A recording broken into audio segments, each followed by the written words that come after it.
शादी को बस 3 महीने ही तो हुए थे। नई जगह, नए लोग और नया मैं। मेरे पति अक्सर ऑफिस चले जाते थे और दिन भर मैं सास ससुर की देखभाल, रसोई और घर की जिम्मेदारी में व्यस्त रहती थी।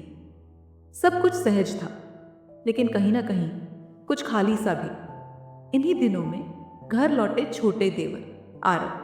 मैंने पहली बार उसे आते देखा तो वो बस नम्र मुस्कान के साथ बोले, भाभी नमस्ते। वो शरारती तो थे, लेकिन उनके अंदर कुछ अलग था, कुछ ऐसा जिसे मैं पहले समझ नहीं सकी। आरव अक्सर रसोई में आ जाते। भाभी चाय बना रही हैं, मुझे भी मिल जाएगी। मैं हंस देती, पहले दूध ले आइए, फिर सोचूंगी। वो हंस कर कहता, दूध तो ले आऊंगा, बस चाय में आपकी मुस्कान डाल दीजिए। उसके शब्दों में कोई अश्लीलता नहीं थी, लेकिन कोई मासूमियत भी नहीं थी।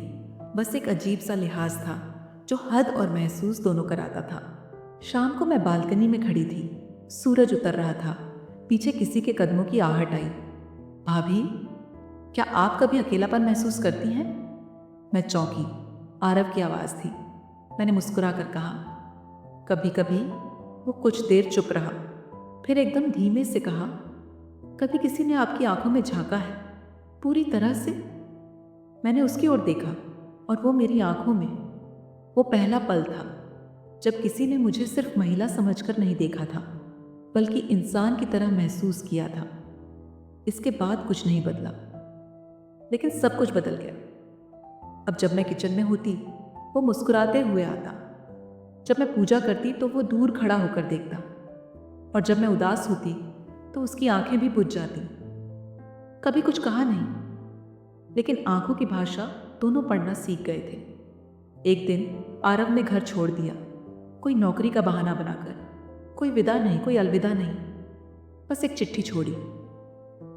आपके मन की इज्जत करता हूँ भाभी, इसलिए अपनी नज़रों की हदें खुद खींच रहा हूँ। आपकी आंखों में जो देखा उसे पूरी जिंदगी सीने में संजो कर रखूंगा।